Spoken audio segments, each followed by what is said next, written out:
हाँ जी। तो फिर क्या चल रहा है? होप आप सब शांति से होंगे। दोस्तों, आपने ज़रूर कभी न कभी ये तस्वीर देखी होगी जिसमें आसमान में अजीबो-गरीब से रंग नज़र आ रहे हैं। एक ऐसा ही देश इस दुनिया में है। तो साथियों, आज की इस वीडियो में हम नॉर्वे के बारे में कुछ अनोखी बातें जानेंगे। वीडियो को एंड तक देखिएगा अगर समय हो और इस हसीन सफ़र में हमारे साथ जुड़ना चाहते हों तो। आपका लाइक और सब्सक्राइब करके घंटी दबाना हमारा मनोबल बढ़ाता रहेगा। तो जी, लेट्स गेट स्टार्टेड मेरे प्यारे दोस्त।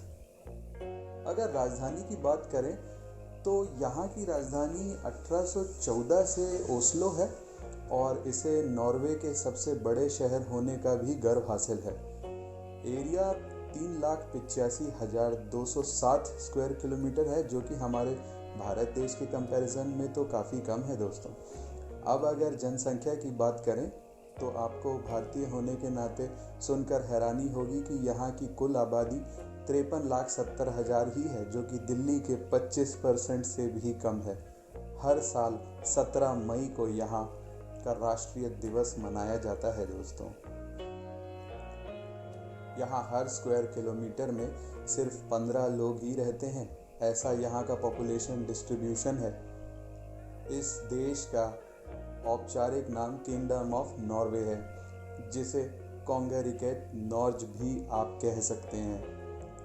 यहाँ की राष्ट्रीय भाषा नॉर्वेजियन है, जिसमें आपको बता दूं कि पुरुषों के 2 नाम बहुत आम हैं, ऑड और इवन। जी हाँ दोस्तों, ऑड और इवन यहाँ के पुरुषों के सबसे कॉमन नाम हैं, जो कि हमारे बच्चे मैथ्स में पढ़ते हैं, ऑड और इवन नंबर्स। उसी तरह से दोस्तों यहाँ पे पुरुषों के नाम खासकर ऑड और इवन रखे जाते हैं। नॉर्वे में वाकई एक शहर का नाम हेल है, जहाँ लोग पुराने ज़माने में काफ़ी डरे हुए से रहते थे। अब समझ गए होंगे कि नाम हेल आखिर आया कहाँ से। आपको बता दूं कि इस देश में अगर आपके यहाँ टीवी यूनिट है तो आपको लगभग $480 का वार्षिक शुल्क देना होगा, जो कि लगभग भारतीय रुपयों में 25,000 रुपये के बराबर हुआ।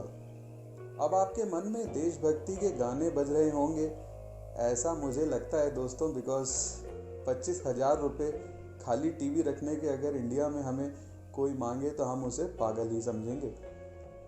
यहाँ पर शराब का लाइसेंस किसी को नहीं दिया जाता है दोस्तों, क्योंकि इस व्यापार में सिर्फ यहाँ की सरकार और सरकारी संगठन ही हिस्सा ले सकते हैं। आपको ये बताए बिना मैं रह नहीं सकता कि यहाँ के जेल दुनिया के सबसे दयालु जेल होते हैं दोस्तों। सच कहें तो यहाँ की हाल्डन नामक जेल में तो कैदियों को होटल जैसी सुविधाएं मिलती हैं। जरूर यहाँ जेल जाने के लिए होड़ मची रहती होगी। इतने ठंडे देश में जाएं और खाने पीने की बात हम भारतीय लोग न करें तो सफ़र अधूरा ही कहलाता है दोस्तों। यहाँ के नॉर्वेजियन परंपराओं और रीतियों की माने तो उबला हुआ या कच्चा खाना लोगों में सबसे ज़्यादा खाया जाता रहा है। वाकई ये कितना स्वादिष्ट है। नॉर्वे स्वीडन का पड़ोसी देश है और 1600 किलोमीटर की सीमा आपस में ये दोनों देश शेयर करते हैं। इनकी सीमाएं बिल्कुल खुली रहती हैं और लोग बड़े ही खुल के एक दूसरे से मिलते हैं। अगर इनकी दोस्ती को समझना हो तो आपको जानकर हैरानी होगी कि 1814 से सन 1905 तक ये दोनों देश एक ही देश कहलाते थे। इसका मतलब स्वीडन नाम का कोई देश था ही नहीं। 1905 के बाद स्वीडन बना है दोस्तों। उस स्वीडन देश के ऊपर हम एक अलग वीडियो जरूर बनाएंगे।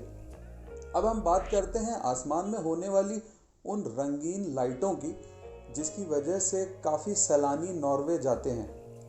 आप ये कह सकते हैं कि नॉर्वे के टूरिज्म का एक बड़ा हिस्सा इस गतिविधि पर आधारित है, जिनका नाम है नॉर्दर्न लाइट्स। जी हाँ दोस्तों, इसे नॉर्दर्न लाइट्स कहा जाता है। और क्यों ना हो, दूर से बैठकर ये एक अजूबे से कम नहीं लगता। आसमान में फैला हुआ हरा चमकदार प्रकाश मानो कोई आत्मा धरती पर आने वाली हो। एक बार इस जगह को महसूस करके देखिए, एक बार दोस्तों। आपका भी मन अब की बार नॉर्वे जाने का ही होगा। मेरा तो अब जाने का मन पक्का है दोस्तों। वर्ल्ड हैप्पीनेस रिपोर्ट की माने तो 2020 में नॉर्वे 5वां सबसे खुशहाल देश था और 2019 में तो तीसरा सबसे खुश देश था। दोस्तों, उत्तरी नॉर्वे में सर्दियों के दौरान सूरज पूरे 24 घंटे में एक बार भी दर्शन नहीं देता है। जी हाँ, उत्तरी नॉर्वे में।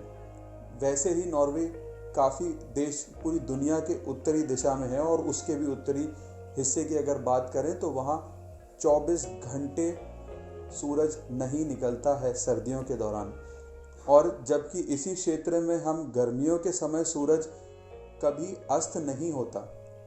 गर्मियों के दौरान सूरज ही सूरज रहता है दोस्तों 24 घंटे, और इसीलिए इस देश को लैंड ऑफ राइजिंग सन भी कहा जाता है। इस देश में दोस्तों लगभग 50,000 से भी ज़्यादा द्वीप हैं।